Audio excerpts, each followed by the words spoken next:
Good morning. Today we are going to deal with the concept of area of square and rhombus. Quadrilaterals ആയിട്ടുള്ള സ്ക്വയറിന്റെയും റോംബസിന്റെയും area ആണ് ഇന്നത്തെ ക്ലാസ്സിൽ നമ്മൾ discuss ചെയ്യാനായിട്ട് പോകുന്നത്. നമുക്ക് എല്ലാവർക്കും കഥകൾ കേൾക്കാനും കഥകൾ പറയാനും ഒരുപാട് ഇഷ്ടമാണ് അല്ലേ? അപ്പോൾ അങ്ങനെയാണെങ്കിൽ ഇന്ന് നമ്മുടെ ക്ലാസ്സിലേക്ക് നമ്മൾ കയറുന്നതിന് മുമ്പ് ജസ്റ്റ് ഒരു കഥ കണ്ടാലോ?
ഓക്കെ, ഈ ഒരു കഥയിലൂടെ നമുക്ക് മനസ്സിലായി സ്ക്വയറും റോംബസും അതിൻ്റെതായ സ്പെഷ്യാലിറ്റീസിന് ഭയങ്കര അടിപൊളിയായിട്ടൊരു കോൺവെർസേഷൻ രൂപത്തിൽ നമ്മോട് പറയുകയായിരുന്നു ചെയ്തത് അല്ലെ. ഇവിടെ രണ്ടിടത്തും നമ്മൾ കണ്ടൊരു കാര്യമുണ്ട്, സ്ക്വയറും റോംബസും ഞങ്ങൾക്ക് 4 സൈഡ്സ് ഉണ്ടെന്ന് പറയുന്നതും 4 ആംഗിൾസ് ഉള്ള കാര്യങ്ങൾ പറയുന്നതും ഒക്കെ നമ്മൾ കണ്ടു. പക്ഷെ ഇതിൽ കൂടുതൽ പ്രോപ്പർട്ടീസ് നമ്മൾ പഠിച്ചിട്ടുണ്ട് അല്ലെ. ഇതിന് തൊട്ട് മുമ്പുള്ള ചാപ്റ്ററിൽ കൺസ്ട്രക്ഷൻ ഓഫ് ക്വാഡ്രിലാറ്ററൽസ് എന്ന ചാപ്റ്ററിൽ ഇതിന്റെ ഒരുപാട് പ്രോപ്പർട്ടീസ് നമ്മൾ പഠിച്ചിട്ടുണ്ട്. So now we are going to deal with the concept of properties of square and rhombus. First we have the square. നമ്മൾ കുഞ്ഞുനാൾ മുതൽ സ്ക്വയറിനെ കുറിച്ച് പറയുമ്പോൾ നമ്മൾ വളരെ കോമൺലി പറയുന്ന ഒരു പ്രോപ്പർട്ടിയാണ് സ്ക്വയറിന്റെ എല്ലാ സൈഡ്സും ഈക്വൽ ആണ്. സോ ഇത് തന്നെയാണ് ഫസ്റ്റ് പ്രോപ്പർട്ടിയും, സ്ക്വയറിന്റെ എല്ലാ സൈഡ്സും തുല്യ അളവിലായിരിക്കും. അതുപോലെ തന്നെ ഓപ്പോസിറ്റ് സൈഡ്സ് എപ്പോഴും പാരലൽ ആയിരിക്കും. നമ്മൾ ഈ ഒരു പിക്ചർ കൺസിഡർ ചെയ്യുകയാണെങ്കിൽ തന്നെ നമുക്കറിയാം ഓപ്പോസിറ്റ് സൈഡ്സ് പാരലൽ ആയിട്ടാണ് നിൽക്കുന്നത്. അതുപോലെ തന്നെ ഇതിന്റെ എല്ലാ ആംഗിൾസ് നമ്മൾ കൺസിഡർ ചെയ്യുകയാണെങ്കിൽ എല്ലാ ആംഗിൾസും 90 ഡിഗ്രിയാണ് ഫോം ചെയ്യുന്നത്. അതുകൊണ്ട് തന്നെ നമുക്ക് എന്താ പറയാൻ സാധിക്കും, ഈ ആംഗിൾസുകളെല്ലാം റൈറ്റ് ആംഗിൾഡ് ആണെന്ന് പറയാൻ പറ്റും. കാരണം 4 കോർണേഴ്സിലും 4 ആംഗിൾസും ഫോം ചെയ്യുന്നത് 90 ഡിഗ്രിയാണ്. Now we have the diagonals. ഇനി ഡയഗണൽസിനെ കുറിച്ച് പറയാനാണെങ്കിൽ ഈ 2 ഡയഗണൽസും കണ്ടാൽ നമുക്കറിയാം ഡയഗണൽസ് രണ്ടും തുല്യമാണ്. സ്ക്വയറിന്റെ ഏറ്റവും വലിയൊരു സ്പെഷ്യാലിറ്റിയാണ്, സ്ക്വയറിനെ മറ്റ് പല ക്വാഡ്രിലാറ്ററൽസിൽ നിന്ന് വ്യത്യസ്തമാക്കുന്ന ഒരു ക്വാളിറ്റി കൂടിയാണ്, സ്ക്വയറിന്റെ ഡയഗണൽസ് എപ്പോഴും ഈക്വൽ ആയിരിക്കും. And also we have diagonals are perpendicular bisectors of each other. ഈ പെർപെൻഡിക്കുലർ ബൈസെക്ടർ എന്ന് പറയുമ്പോൾ എന്താ, ബൈസെക്ടർ എന്ന് പറയുമ്പോൾ നമുക്കറിയാം ബൈസെക്ടർ 2 സെക്ടർ ആക്കി തിരിക്കുന്നു, 2 ഈക്വൽ പാർട്സ് ആക്കി ഡിവൈഡ് ചെയ്യുന്നതിനെയാണ് ബൈസെക്ടേഴ്സ് എന്ന് പറയുന്നത്. പെർപെൻഡിക്കുലർ ബൈസെക്ടേഴ്സ് എന്ന് പറയുമ്പോൾ ഇത് ഡിവൈഡ് ചെയ്യുമ്പോൾ അവിടെ ഉണ്ടാവുന്ന ആംഗിൾ എന്ന് പറയുന്നത് 90 ഡിഗ്രി ആയിരിക്കും. അപ്പൊ അങ്ങനെയുള്ള അതിനെയാണ് പെർപെൻഡിക്കുലർ ബൈസെക്ടേഴ്സ് എന്ന് പറയുന്നത്. ഈ ഡയഗണലിൽ വെച്ച് ഡിവൈഡ് ചെയ്തപ്പോൾ നമുക്ക് മനസ്സിലാക്കാൻ പറ്റുന്നുണ്ട് 4 ട്രയാങ്കിൾസ് ആണ് ഫോം ചെയ്തത്. ആ 4 ട്രയാങ്കിൾസിൽ അവിടെ ഫോം ചെയ്തിരിക്കുന്നത് 90 ഡിഗ്രി പെർപെൻഡിക്കുലർ ബൈസെക്ടേഴ്സ് തന്നെയാണ് ഇവിടെ ഫോം ചെയ്തിരിക്കുന്നത്. സോ സ്ക്വയറിന്റെ പെക്യുലാരിറ്റീസ് നമ്മൾ കണ്ടു. എന്താണ്, എല്ലാ സൈഡ്സും ഈക്വൽ ആണ്, ഓപ്പോസിറ്റ് സൈഡ്സ് പാരലൽ ആണ്, എല്ലാ ആംഗിൾസും റൈറ്റ് ആംഗിൾഡ് ആണ്, 90 ഡിഗ്രി ആണ്, ഡയഗണൽസ് ഈക്വൽ ആണ്, അതേപോലെ തന്നെ പെർപെൻഡിക്കുലർ ബൈസെക്ടേഴ്സും ആണ്. Okay, now we have the rhombus.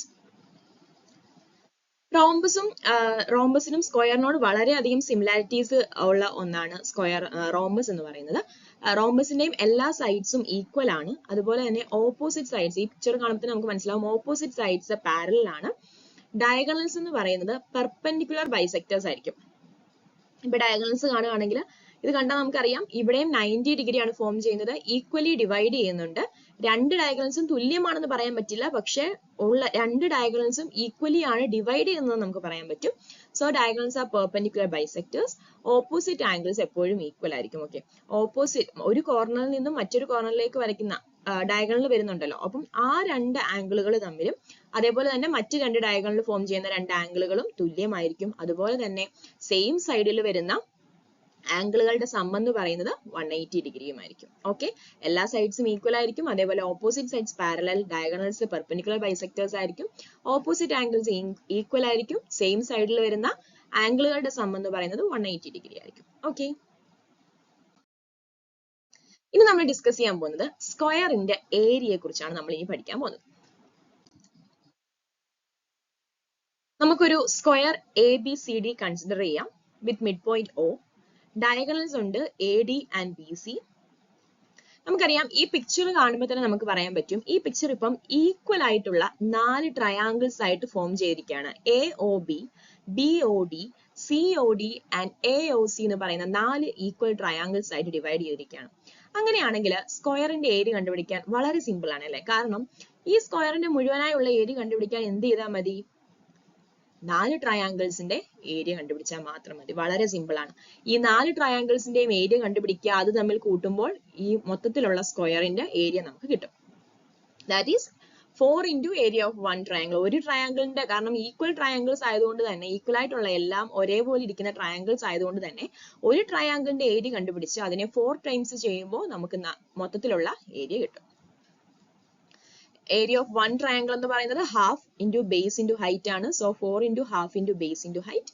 ഇവിടുത്തെ ബേസ് ഇൻറ്റു ഹൈറ്റ്, നമ്മളിപ്പം എ ഒ ബി എന്ന് പറയുന്ന ട്രയാങ്കിൾ കൺസിഡർ ചെയ്യുകയാണെങ്കിൽ അവിടെ നമുക്ക് പറയാൻ പറ്റും ബേസ് എന്ന് പറയുന്നത് D1. ഇപ്പൊ ബി സിയെ നമ്മൾ D1 ആയിട്ട് കൺസിഡർ ചെയ്യുകയാണ്. അതേപോലെ എ ഡിയെ D2 എന്ന് പറഞ്ഞ് കൺസിഡർ ചെയ്യുകയാണെങ്കിൽ ബേസ് എന്ന് പറയുന്നത് D1/2 ഹൈറ്റ് എന്ന് പറയുന്നത് D2/2 ആയിരിക്കും. അങ്ങനെയാണ് നമ്മുടെ ഇക്വേഷൻ എങ്ങനെ ഫോം ചെയ്യും? 4 into half into D1/2 into D2/2. നമുക്കറിയാം, ഞാൻ പ്രോപ്പർട്ടീസ് പറഞ്ഞപ്പോൾ ഞാൻ പറഞ്ഞൊരു കാര്യമായിരുന്നു, ഡയഗണൽസ് എന്ന് പറയുന്നത് എപ്പോഴും ഈക്വൽ ആണ് സ്ക്വയറിന്റെ കേസിൽ. മറ്റ് പ്രോപ്പർട്ടീസ്, മറ്റ് ക്വാഡ്രിലാറ്ററൽസിൽ നിന്ന് സ്ക്വയറിനെ വ്യത്യസ്തമാക്കുന്ന ഒന്നാണ് ഡയഗണൽസ് ഈക്വൽ എന്നുള്ള കാര്യം. അതുകൊണ്ട് തന്നെ നമുക്ക് D1നെയും D2നും D1 equal to D2 equal to D എന്ന് പറയാം. കാരണം രണ്ടും ഈക്വൽ ആണ്. അങ്ങനെയാണെങ്കിൽ D1 ഉം D2 ഉള്ളിടത്തെല്ലാം നമുക്ക് D കൊടുത്തൂടെ? സോ എന്ത് വരും? 4 into half into D/2 into D/2 എന്ന് വരും. That is 4/8. 2കളെ എല്ലാം നമ്മൾ ഇങ്ങനെ എടുത്തു കഴിഞ്ഞാൽ 4/8 into D square, that is 1/2 D square. So we have the equation formula to find the area of a square, that is half D square, where D is the diagonal of the square. Clear? അപ്പോൾ നമ്മൾ സ്ക്വയറിന്റെ area കണ്ടു. Now we are going to deal with area of rhombus. Okay, ഒരു rhombus നമുക്ക് consider ചെയ്യാം with diagonals. ഇവിടെ നമ്മൾ സ്ക്വയറിൽ ഫോം ചെയ്യാൻ, സ്ക്വയറിൽ വന്ന അതേ ഫോം തന്നെയാണ് ഇവിടെയും വരുന്നത്. 4 ട്രയാങ്കിൾസ് ആണുള്ളത്. അതുകൊണ്ട് തന്നെ ഏരിയ ഓഫ് ദ റോംബസ് എന്ന് പറയുന്നത് ഏരിയ ഓഫ് 4 ട്രയാങ്കിൾസ് എന്ന് നമുക്ക് പറയാൻ പറ്റും. അപ്പൊ എന്താ വരും? 4 into area of 1 triangle, that is 4 into half into base into height. പക്ഷെ നമ്മൾ പറഞ്ഞു, നമ്മൾ പ്രോപ്പർട്ടീസ് കണ്ടപ്പോഴെങ്ങും ഡയഗണൽസ് ഈക്വൽ ആണെന്ന് നമ്മൾ പഠിച്ചിട്ടില്ല റോംബസിന്റെ കേസിൽ. അതുകൊണ്ട് തന്നെ നമുക്ക് D1 equal to D2 equal to D എന്ന് പറഞ്ഞ സ്ക്വയറിന്റെ പ്രോപ്പർട്ടി നമുക്ക് ഇവിടെ അപ്ലൈ ചെയ്യാൻ പറ്റത്തില്ല. എന്ത് തന്നെ വരത്തുള്ളൂ? 4 into half into D1/2 into D2/2 എന്നേ വരത്തുള്ളൂ. അതിൽ നിന്നും ഏരിയ ഓഫ് ദ റോംബസ് എന്ന് പറയുന്നത് ഹാഫ് D1 D2 എന്ന് കിട്ടും. where D1 and D2 are the diagonals of the rhombus. Okay. അപ്പൊ നമ്മൾ area of the rhombus, area of the സ്ക്വയറിന്റെ ഇക്വേഷൻ എല്ലാം പഠിച്ചു. ഇനി നമുക്ക് കുറച്ച് പ്രോബ്ലംസ് ഡിസ്കസ് ചെയ്യാം. And first problem, what is the area of the square whose diagonal is 4 centimetre? Diagonal 4 centimetre ഉള്ള ഒരു സ്ക്വയറിന്റെ ഏരിയ കണ്ടുപിടിക്കാനാണ് നമ്മുടെ അടുത്ത ഒരു പ്രോബ്ലം എന്ന് പറയുന്നത്. ഡയഗണൽ തന്നിട്ടുണ്ട്, given D equal to 4 centimetre. Area of സ്ക്വയറിന്റെ ഇക്വേഷൻ നമുക്കറിയാം എന്താണ്? ഹാഫ് D സ്ക്വയർ എന്നാണ് നമ്മുടെ ഇക്വേഷൻ. അങ്ങനെയാണെങ്കിൽ ഇപ്പൊ എന്താ വരും? ഡിയുടെ സ്ഥാനത്ത് 4 കൊടുത്തു കഴിഞ്ഞാൽ ബാക്കി എന്താ കിട്ടുന്നത്? Half into 4 square, that is 16/2, that is 8 centimetre square എന്ന് കിട്ടും. ഓക്കെ, അങ്ങനെയാണെങ്കിൽ റോംബസിന്റെ ഏരിയ ഒന്ന് കണ്ടുപിടിച്ചാലോ? What is the area of a rhombus whose diagonals are 3 cm and 4 cm? Diagonals 3 സെന്റിമീറ്ററും 4 സെന്റിമീറ്ററും വരുന്ന ഒരു റോംബസിന്റെ ഏരിയ കണ്ടുപിടിക്കാനാണ് അടുത്ത ക്വസ്റ്റ്യൻ. ഡയഗണൽസ് തന്നിട്ടുണ്ട്. D1 3 സെന്റിമീറ്റർ എന്നും D2 4 സെന്റിമീറ്റർ എന്നും തന്നിട്ടുണ്ട്. അങ്ങനെയാണെങ്കിൽ ഏരിയ ഓഫ് ദ റോംബസിന്റെ ഇക്വേഷൻ നമുക്കറിയാം, ഹാഫ് D1 D2 ആണ്. D1ന് 3 എന്നും D2ന് 4 എന്നും കൊടുക്കുക. അപ്പൊ നമ്മുടെ ആൻസർ എന്തെന്ന് വരും? 12/2, ദാറ്റ് ഈസ് 6 സെന്റിമീറ്റർ സ്ക്വയർ എന്ന് വരും.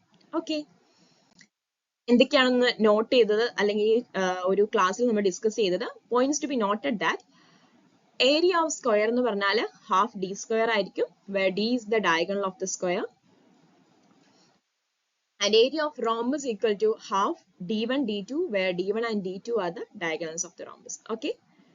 അപ്പൊ നമ്മൾ ഇന്ന് പഠിച്ചത് നമുക്ക് ക്ലിയർ ആയെന്ന് അറിയാം. നമുക്ക് ഒരു ജസ്റ്റ് ഒരു ഫോളോ അപ്പ് ആക്ടിവിറ്റിയുടെ നോക്കാം. And we have the question that what is the diagonal of a square whose area is 5 centimeter square? 5 centimeter square area വരുന്ന ഒരു സ്ക്വയറിന്റെ ഡയഗണൽ കണ്ടുപിടിക്കാനാണ് നമ്മുടെ ക്വസ്റ്റ്യൻ. വളരെ സിമ്പിൾ ആണ്. ഏരിയ തന്നിട്ടുണ്ട്, ഇക്വേഷനിൽ ഡയറക്റ്റ് അപ്ലൈ ചെയ്യുമ്പോൾ നമുക്ക് ഡി കിട്ടും. അതിൽ നിന്നും ഡയഗണൽസിന്റെ ഫൈനൽ ആൻസർ എന്താണ് ഡി, എന്താണ് ഡയഗണൽ എന്ന് നമുക്ക് മനസ്സിലാക്കാൻ സാധിക്കും. സോ ഇന്നത്തെ ക്ലാസ്സിൽ നമ്മൾ ഡീൽ ചെയ്തത് area of square half D square ആണ്. അതേപോലെ area of rhombus half D1 D2 ആണെന്ന് മനസ്സിലാക്കി. അതേപോലെ ഒരുപാട് പ്രോപ്പർട്ടീസ് സ്ക്വയറിന്റെയും റോംബസിന്റെയും പ്രോപ്പർട്ടീസ് നമ്മൾ കണ്ടു. ഇതിന്റെ ഡെറിവേഷൻസ് നമ്മൾ കണ്ടു. അപ്പോൾ ഇന്നത്തെ ക്ലാസ് എല്ലാവർക്കും മനസ്സിലായെന്ന് വിശ്വസിക്കുന്നു. Thank you. Have A great day.